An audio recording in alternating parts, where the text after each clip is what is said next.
तो लोगों की भावना है कि आपके श्रीमुख से उस 50वें दीक्षा महोत्सव के बारे में कुछ आप मार्गदर्शन दें और उनके गुरुदेव के जीवन के बारे में भी आप संक्षेप में हमें कुछ बताएं। किसी भी जीवन को महोत्सव मनाने के लिए उसकी भूमिका, उसका महत्व, उसकी कीमत समझना जरूरी है। कौन वस्तु कितनी मूल्यवान है, जब तक उसका मूल्य समझ में नहीं आएगा, जब तक उनके उपकार समझ में नहीं आएंगे, तब तक महोत्सव मनाने में उत्साह नहीं आएगा। आचार्य विद्यासागर महाराज एक ऐसे, प्रकृति ने ऐसे शुभ नक्षत्रों में, प्रकृति भी पापी लोगों को बुरे नक्षत्रों में जन्म देती है। प्रकृति अपने आप उनके कर्मों को ऐसे बांध देती है कि जो पापी लोग जन्म लेते हैं उस दिन नक्षत्र अशुभ होते हैं, उनका दिन अशुभ होता है, स्थान अशुभ होता है, उनके माँ बाप बुरे होते हैं, उनका कुल बुरा होता है। प्रकृति खुद करती है कि ये पापी जीव है, इसको पापी कुल में भेजना है, इसको बुरे माता पिताओं की गोद में भेजना है, इसको ऐसे गंदे स्थान पर भेजना है जहाँ ये पापी तो है ही, आगे भी पाप न कर सके और पुनः दुर्गतियों में भटके। और प्रकृति यह नियम लेती है कि अच्छे लोगों के लिए बहुत अच्छे मुहूर्त में, अच्छे कुल में, अच्छी जाति और अच्छे क्षेत्र में भेजा जाए। तदनुसार हम ये मान के चलते हैं कि तीर्थंकरों का जब अवतार होता है तो बड़ा शुभ मुहूर्त मानते हैं उसके लिए, बहुत अच्छा। प्रकृति ने पूर्व जन्म से भी आचार्य विद्यासागर की आत्मा इतनी पावन और पवित्र थी, इतनी पावन पवित्र थी कि कर्मों ने इन्हें जन्म देने के लिए साल भर का सबसे श्रेष्ठ दिन शरद पूर्णिमा चुना। साल भर में यदि सबसे कोई श्रेष्ठ चंद्रमा की रात्रि सबसे श्रेष्ठ है तो शरद पूर्णिमा है। उस दिन प्रकृति ने इनको शुभ मुहूर्त में जन्म देने की इनका नियोग बना और जन्म देने के बाद उनको ऐसी माता चुनी। बेटे को जन्म देना महत्वपूर्ण नहीं है, अच्छा बेटा बनना महत्वपूर्ण नहीं है, सबसे पहले अच्छी मां मिलना महत्वपूर्ण है। तो विद्याधर महाराज के लिए, विद्याधर के लिए एक ऐसी मां मिली, एक ऐसी मां मिली जिसने शादी के पहले संकल्प कर लिया कि मेरी जिंदगी में जितने भी पुष्प खिलेंगे उन सब पुष्पों को मैं संसार में नहीं भटकने दूंगी, सब पुष्पों के लिए पूजा की थाली में सजा करके पूज्य भगवान के चरणों में ले जाया जाएगा। बहुत सारे लोग बगिया लगाते हैं और बगिया लगाते समय लोग पुष्प खिलाते हैं, कभी कोई गुलदस्ता बनाने के लिए, कोई माला बनाने के लिए, ना जाने कितने तरीके होते हैं फूल को बनाने के लिए। कुछ लोग होते हैं जो पूजा की थाली में चढ़ाने के लिए बगिया लगाते हैं और उस बगिया के फूलों को पूजन की थाली में सजाकर भगवान के चरणों तक भेजने का प्रयास करते हैं। ऐसा ही इस प्रकृति ने ऐसी मां के सामने ये पुष्प भेजा कि ये पुष्प कोई साधारण नहीं है, ये पुष्प कोई गुलदस्ते की शोभा नहीं है, ये पुष्प किसी माली के हाथ में जाकर सूंघ कर सड़क पर फेंकने लायक नहीं है, ये पुष्प किसी माला का हार बनकर नेताओं के और सड़क पर फेंक देने लायक नहीं है। ये ऐसी माला का फूल नहीं बनेगा कि किसी नेता को पहनाओ और पहनने के बाद उसी माला से वो अपने जूते साफ करे। हाँ, नेता लोग उसी माला से जूते साफ करते, एक बार पेपर में छपा था।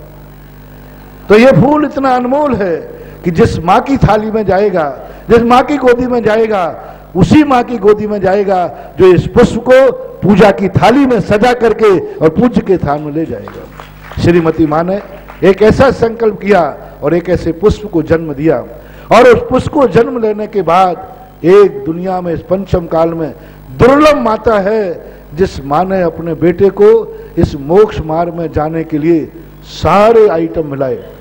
लोग की वो निकृष्ट माताएं होती हैं जो अपने बेटों को धर्म से दूर करने के लिए आयाम रचती हैं और आचार्य श्री को जन्म देने वाली माता थी जिन्हें अपने बेटे को धर्म मार्ग में लगाने के लिए सारे वातावरण बनाए और ऐसे वातावरण में से पलकर माँ की गोदी में लोरी में जिसने शुद्धोसी बुद्धोसी निरंजनोसी गाथा सुनी, जिस माँ ने गोदी में दिगंबर मुद्रा में बचपन में खिला के कहा कि हे बेटा, प्रकृति ने जब तुझे दिगंबर भेजा है तो एक दिन तू मुनि मुद्रा को धारण करके और जिन धर्म की प्रभाव ना करो। ये विद्यासागर का सगुन है, पालने का सगुन है। कैसे ना पूछ के लक्षण पालने में, तो पालने में कितने मांगलिक और शुभ हैं। आचार्य विद्यासागर का जन्म की बात कही। जब वो बड़े होने के बाद ज्ञान सागर महाराज को खोजते हैं, जिन गुरु ने देशभूषण महाराज ने के पास जाते हैं, देशभूषण महाराज के पास रह करके उस राजस्थान में भी घूम के गए ब्रह्मचर्य अवस्था में, लेकिन वहां जाकर के उनकी स्थिति अनुकूल नहीं बनी, वो वहां के लायक नहीं थे, वो वहां के बहुत आगे की किताब थे। एक प्रकृति ने ऐसा झोंका दिया गुरु ने भी अनुकूलता बनाई, सारी दुनिया ने अनुकूलता बना करके और उनको ऐसे व्यक्ति के पास पहुंचा, ये ऐसा चोखा सिक्का है, ये ऐसा फूल है, कहीं ऐसा ना हो जाए कि ये क्रिया कांडों में उलझ जाए। ये बात अपने आप में क्रियाओं में उलझ करके अपने आप ऐसा झोंका आया जिसकी कभी कल्पना नहीं थी कि विद्यासागर महाराज विद्याधर कभी एक ऐसी शक्ति को पाएंगे। जिनके गुरु के पास गए, उन गुरु ने कहा कि एक भारत में एक ऐसी शक्ति है जो आज सारे साधुओं में श्रेष्ठ है। आचार्य ज्ञान सागर महाराज, मुनि ज्ञान सागर थे, जो उस समय ज्ञान में सर्वश्रेष्ठ माने जाते थे, आचरण से कुंद की प्रतिलिपि माने जाते थे और कुंद की गाथाओं, कुंद स्वामी की गाथाओं को आत्मा की पर्याय बनाकर जीने वाले माने जाते थे। वहां से विहार करके 2 दिन के उपवास करके और ज्ञान सागर के चरणों को प्राप्त हुए। और ज्ञान सागर एक कठोर परीक्षक थे, ज्ञान सागर एक कठोर परीक्षक थे। जब ये विद्याधर आए, धन्य है वो विद्याधर जो गुरु की परीक्षा में पास हुए, गुरु के संकल्प को भी मोड़ दिया। गुरु निर्णय ले चुके थे ज्ञान सागर कि अब मेरी समाधि का समय है, मैं किसी को नहीं पढ़ाऊंगा, मैं किसी चेले का गुरु नहीं बनूंगा, मैं मात्र आत्मा की साधना करूंगा, मैं अपने आत्मा का कल्याण करूंगा। धन्य है विद्याधर को गुरु के पास आकर के ऐसा समर्पण दिखाया कि आचार्य ज्ञान सागर को अपना जो रास्ता चुन लिया था उस रास्ते से लौट करके ज्ञान सागर को पढ़ाना पड़ा।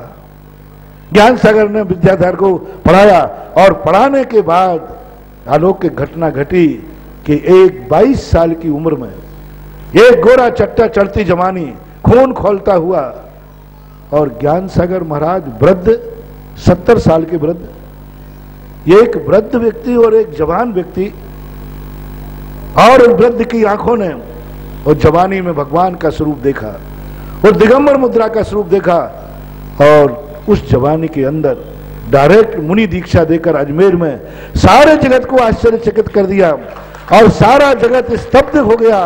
और पूज्य ज्ञान सागर महाराज ने कहा था, धन्य है वे गुरु जिसको शिष्यत्व में ही गुरु जिसकी सारी जिंदगी की घोषणा कर दे।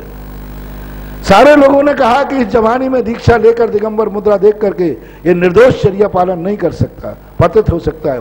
ज्ञान सागर ने कहा, मैंने इसकी परीक्षा की है 13 महीने तक, और 13 महीने पर मेरी परीक्षा करने के बाद मैं इसको खरा मान करके आपके सामने सौंप रहा हूं। सारे भारत की दुनिया डोल जाएगी, लेकिन आचार्य विद्यासागर का महाराज का मन कभी भी डोलने वाला नहीं है। इस विद्याधर के मन को मैंने आज विद्यासागर का, अभी से नहीं, जब वो 22 साल की उम्र में थे ब्रह्मचारी, उस समय इनका मन इतना वीतरागी था, इतना मन में वीतरागता थी कि ज्ञान सागर ने पूरी जिंदगी भर की घोषणा कर दी। एक 22 साल के छोकरे के लिए सारी जिंदगी भर की वीतरागता का डंका पीट देना, ये विद्यासागर की असाधारण विशेषता है, कुशलता है।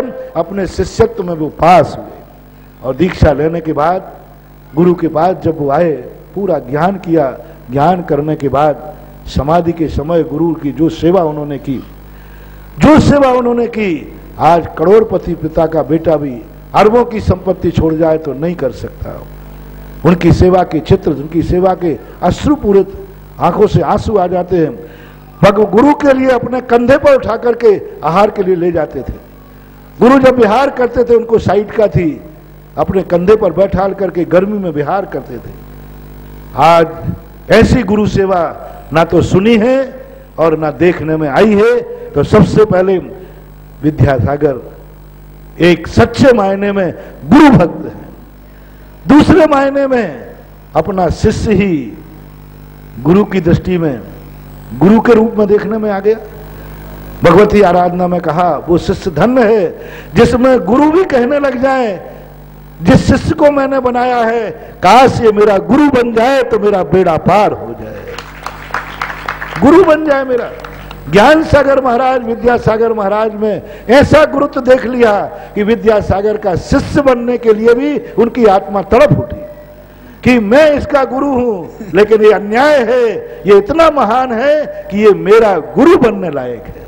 और 26 साल की उम्र में एक 70-72 साल के बुढ़े ने, वृद्ध ने, जिसने दीक्षा दी, पढ़ाया लिखाया, और एक 26 साल के जवान मुनि के लिए अपना गुरु बनाया और उनके पास रह करके अपने जीवन का वो संहार किया, संलेखना और समाधि मरण किया। बाद में जाकर के गुरु की एक एक बात को चरितार्थ करने वाले, एक एक बात को चरितार्थ करने वाले आज भगवान महावीर स्वामी के पास श्रमण संस्कृति को उनके उपकार क्या है, श्रमण संस्कृति उनकी देन क्या है। श्रमण संस्कृति का आज तक भगवान महावीर स्वामी के बाद आज तक कोई इतिहास में ऐसा उदाहरण नहीं है कि किसी आचार्य के पूरे शिष्य बाल ब्रह्मचारी रहे हों और बाल ब्रह्मचारी के अंदर और बाल ब्रह्मचारी बनकर के चलती जवानी में 350 लोगों के लिए जिनकी दृष्टि संसार की तरफ है, भोग विलासिता की तरफ है, उनको ऐसे संयम का पाठ पढ़ाया। मुझे एक संस्मरण याद है, जब मैं छोटा था, बहुत बालक था, एक महाराज आए थे वृद्ध। उनके महाराजों की एक आदत हुआ करती है कि बेटा बोलो महाराज बनोगे कि नहीं। अब मैं तो बहुत छोटा था, मैंने कहा क्या बोलूं, कैसे बोलूं।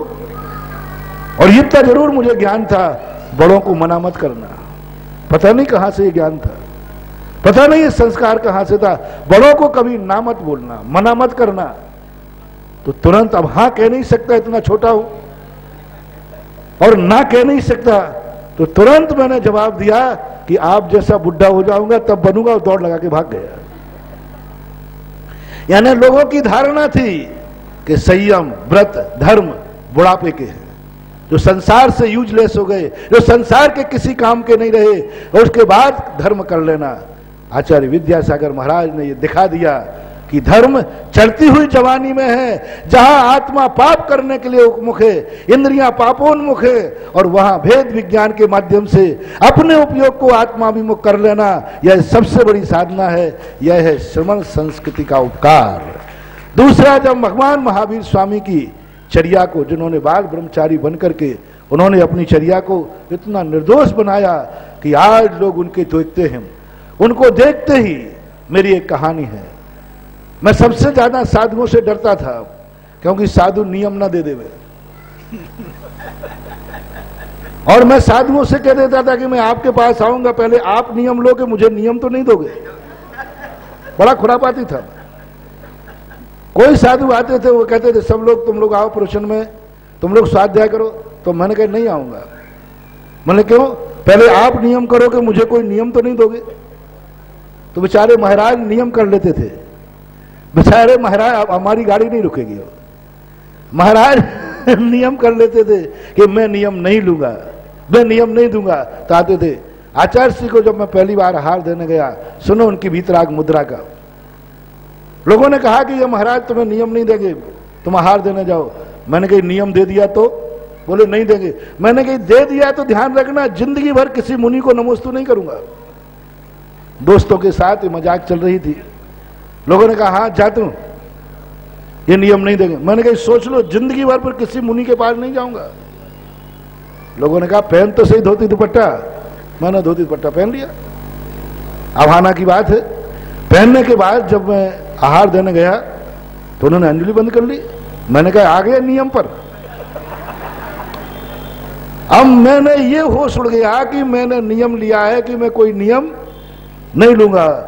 लेकिन उनकी मुद्रा को देख करके लगा कि मैंने कहा कि अब क्या करूं, इज्जत का सवाल है। हाथ में ग्रास है, रखता हूं तो नाक कटती है, और देता हूं तो मैंने कहा चलो ये लेगा भी नहीं, लेगे भी नहीं। इतने बड़े आचार्य, इतने बड़े साधु हैं। तो मैंने कहा 8 दिन का रात्रि भोजन त्याग। मैंने कहा अब ये साइड में कर देंगे, अपना बहाना भी हो गया। गजब गजब। 8 दिन का त्याग करने पे आचार्य श्री ने अंजलि खोल दी। मैं पसीना पसीना हो गया। इतना बड़ा साधु, इतना बड़ा साधु, वो आंखें आज भी ध्यान में आ रही। इतना बड़ा साधु जो त्यागी वृत्ति लाइन में लगे हैं, प्रतिमाधारी, जो पानी भी रात में नहीं पीते हैं, और मैंने 8 दिन का त्याग किया और इतने हंस के ले लिया। तो मैंने कहा वाह महाराज। और देते रहा 3-4 गिलास, कोई हटाने को नहीं। दूसरों को 1 गिलास मिल रहा था। अब उन्होंने पता नहीं क्या, और मैं धीरे से खिसक के दूर हो गया। मैंने कहा आज जिस साधु ने मुझे पहचान लिया, तो मैंने भी आज गुरु को पहचान लिया। आज तक वो 8 दिन का ही त्याग चल रहा है। यानी उनकी मुद्रा का दर्शन का परिणाम देखो कैसी है आचार्य श्री की मुद्रा, कि जो व्यक्ति ये नियम ले लेके मैं नियम नहीं लूंगा और वो जिंदगी भर का नियम लेके आ गया और आज तो तुम समझ ही रहे हो क्या हो गया।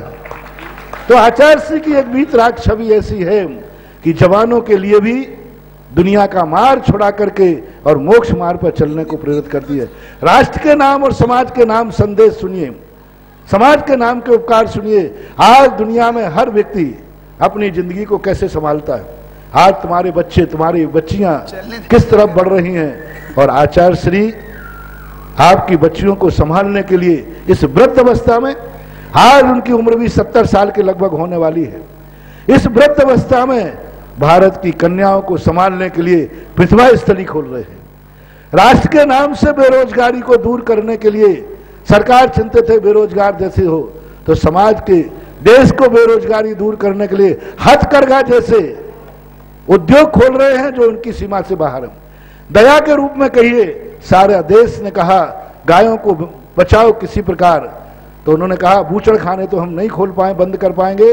आज आचार्य श्री 2 लाख गायों का लगभग सारे भारत में संरक्षण कर रहे हैं, जिन्हें बूचड़ खाने से बचाया है, और बूचड़ खाने से बचाकर सारी दुनिया को।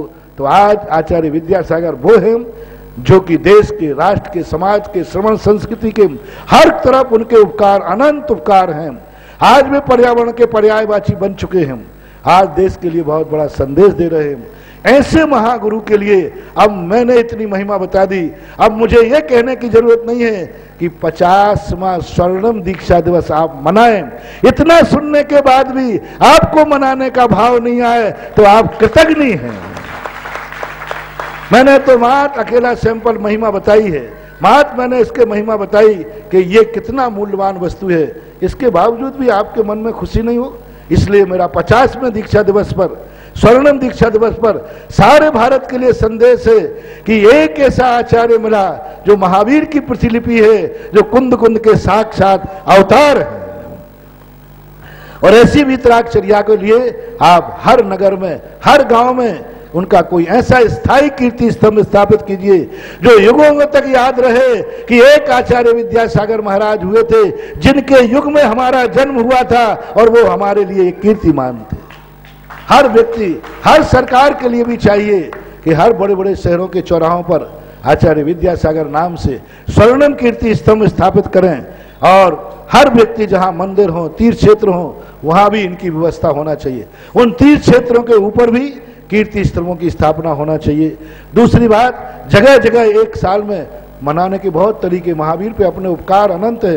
क्या मनाने का तरीका है? प्रतिदिन उनकी जाप दीजिए, प्रतिदिन उनके नाम की पूजा कीजिए, प्रतिदिन उनके नाम का एक घर में दीपक जलाइए, प्रति घर में अपना एक उनकी चित्र लगाइए। उनके दर्शन के बिना घर से बाहर ही नहीं निकलो, यह भी एक उनके महोत्सव मनाने का तरीका है।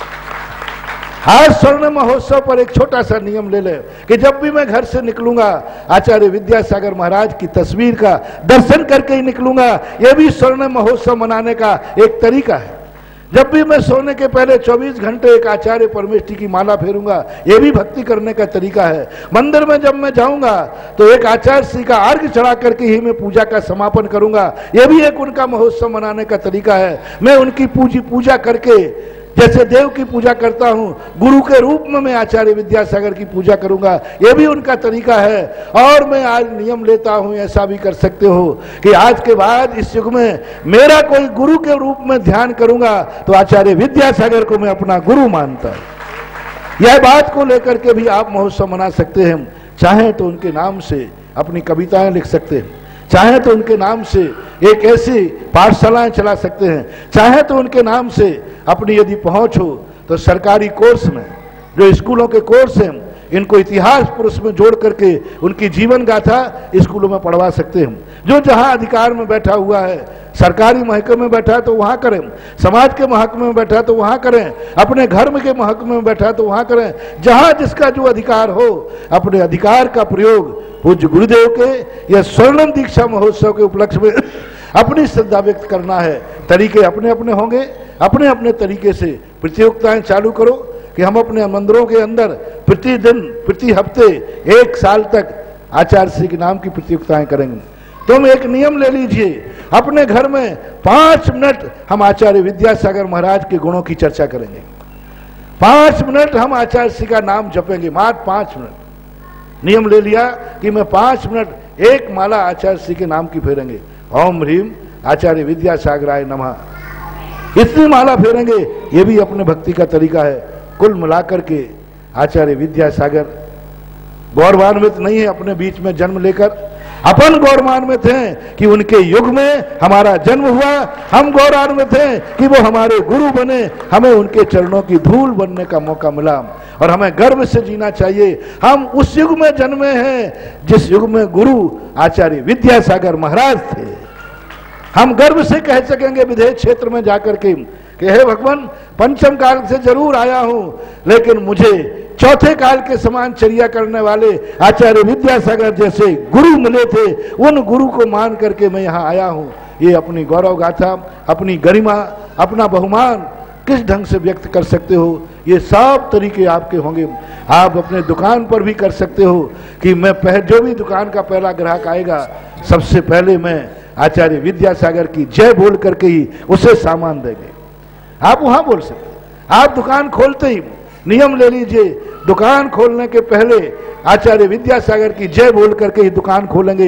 यह भी स्वर्ण महोत्सव को मनाने का तरीका है, यह भी तरीका है। जब भी मैं गाड़ी में बैठूंगा, आचार्य विद्यासागर की जय बोल करके ही गाड़ी में बैठूंगा। घर से बाहर कदम रखूंगा, तब आचार्य विद्यासागर की जय बोल के बैठूंगा। यह भी स्वर्ण महोत्सव मनाने का एक तरीका है। तो ये तरीके आप छोटे छोटे ऐसे अपना सकते हो। और आप अपने धन का, यदि आपने अपने जीवन में धन कमाया है तो नियम करें कि हम एक आचार्य विद्यासागर के नाम से कोई ना कोई एक आयतन, कोई ना कोई कीर्ति स्तंभ, कोई ना कोई एक ऐसा विद्यालय, कोई ना कोई एक ऐसा आयतन जरूर बनाएंगे जो आचार्य विद्यासागर के नाम को ऐतिहासिक और स्वर्णांकित करेगा। तो धनवान लोग अपना कोई स्थायी कीर्तिमान स्थापित करें। जो श्रद्धालु लोग हैं उनके लिए मैंने बहुत सारी और चाहें तो अपने दुनिया के बेरोजगार, आपका पैसा विदेशों में जाकर के हमारे लिए बंदूकें आ रही लौट करके। आज चाइना सबसे ज्यादा, भारत में चाइना की वस्तु बिकती है और चाइना हमारे देश से पैसे कमाता है और हमारे लिए गोलियां दिखाता है, हमारे लिए तानाशाही दिखाता है, हमारे सैनिकों को मारकर उनके परिवारों को उजाड़ देता है। वो मात्र चीन का जो अय्यासी हो रही है, चीन जो आंख दिखा रहा है, भारत के पैसे पर आंख दिखा रहा है, क्योंकि विश्व का सबसे बड़ा चीन का मार्केट है भारत देश। यदि सारे भारतवासी ये नियम ले लें, मैं चीन का माल नहीं खरीदूंगा, तो चीन अपने आप नतमस्तक होकर के भारत की शरण में आ जाएगा। भारत को बढ़ावा कौन दे रहा? सांप को दूध पिला रहे हैं आप लोग। आज सारे भारत के अंदर हर चीज में चाइना आ गया, हर चीज में चाइना। यानी हमारे भारत देश की जनता के पास कुछ है ही नहीं, हम सब मूर्ख हैं, बेरोजगार हैं, ना हमें बच्चों को खिलाने को है। खिलाएंगे तो चाइना, पहनाएंगे तो चाइना, खिलाएंगे तो चाइना। अरे क्या बात हो गई? हमारे बच्चे हैं, हमें खिलाने को देश में वस्तु नहीं है। हमारे बच्चे हमें पहनाने को कपड़े देश में नहीं है। हमारे बच्चे हमें बच्चों को खिलौने देश में नहीं है। हमारे बच्चे, हमारे पास गाड़ी नहीं है, हर चीज चाइना। एक भी घर शायद बचा हो ऐसा जिसमें चाइना ना हो। ध्यान रखना, यदि हमारे आचार्य विद्यासागर महाराज ने यह संदेश दिया है कि आप विदेशों को पैसा पहुंचाना बंद करो, मैं गारंटी लेता हूं विदेश कभी तुम्हारे ऊपर आंख नहीं उठा पाएगा। क्योंकि जब तक हमारे कुल्हाड़ी में हमारा बैट नहीं होगा तब तक लकड़ी को काट नहीं सकता। एक कुल्हाड़ियां चल रही थी, एक ट्रक में जंगल कांप रहा था। एक वृद्ध ने कहा, क्यों कांप रहा है? बोले देखो एक कुल्हाड़ी आ रही। बोले चिंता मत करो, जब तक एक कुल्हाड़ी में अपनी जाति का एक बैट का नहीं आएगा तब ये कुल्हाड़ियां कुछ नहीं कर पाएंगी। इसलिए विदेशी शक्तियों को हमारी मूर्खता के कारण हम चाइना का सामान खरीदते हैं। मैं तो स्वर्णिम दीक्षा महोत्सव पर यही बात एक देश के नाम से कहना चाहता हूं कि यदि सारे भारत ने आचार्य विद्यासागर महाराज की भावना का कद्र किया है, आचार्य विद्यासागर महाराज को गुरु माना है, तो एक ही नियम ले लें कि हम चाइना की कोई वस्तु अपने उपयोग में नहीं लेंगे। बस कुछ नहीं, मात्र चाइना को, देश को समृद्ध बनाना हमारे आचार्य जी की कल्पना है। देश अपने पैर पर खड़ा हो और हमारे देश पर कोई बंदूक नहीं तान सके, उसके लिए उन्होंने कहा अपने देश में हथकरघा चालू करो, अपने कपड़े बनाओ, स्वयं पहनो, अपने बच्चों को पहनाओ, हमारा पैसा हमारे देश में रहेगा। तो सबसे बड़ा उपहार मैं देना चाहता हूं कि ये चाइना की वस्तुओं को यदि आप अमेर जितने भी विदेशी लोग हैं, आचार्य विद्यासागर के स्वर्ण महोत्सव की एक स्मृति बना लो कि मैंने स्वर्ण दिवस के ऊपर कोई चाइना की वस्तु नहीं खरीदूंगा। और सबसे बड़ा एक दूसरा और कहता हूं, आचार्य विद्यासागर महाराज को अमर करने का एक तरीका, उनके प्रति श्रद्धा करने का तरीका कि हम आचार्य विद्यासागर के स्वर्णम दीक्षा महोत्सव पर नियम लेते हैं कि हम कोई भी खाद्य सामग्री पॉलीथिन में खा के सड़क पर नहीं फेंकेंगे। आचार्य श्री गायों को बचाने का सबसे बड़ा अभियान कर रहे हैं और कसाई खाने वाले गायों को कम काट रहे हैं। ये पॉलीथिन में खाने की सामग्री बेच करके गायों को तड़फड़ के मारने के लिए बाध्य कर रहे हैं। वो कसाई गाय को 1 मिनट में काट के फेंक देता है और तुम्हारी पॉलीथिन खा के वो गाय पेट में जब उसका फूलता है, पेट वो तड़प के मरती है, उसकी वायु रुक जाती है, उसका मल मूत्र रुक जाता है, उसका रौंथना भूल जाता है और वो गौ माता तड़प के मरती है। वे उन कट्टी खानों में काटने वाले कसाईयों से भी बड़े कसाई हैं जो प्लास्टिक की थैली में खाने का सामान सड़क पर फेंक देते हैं।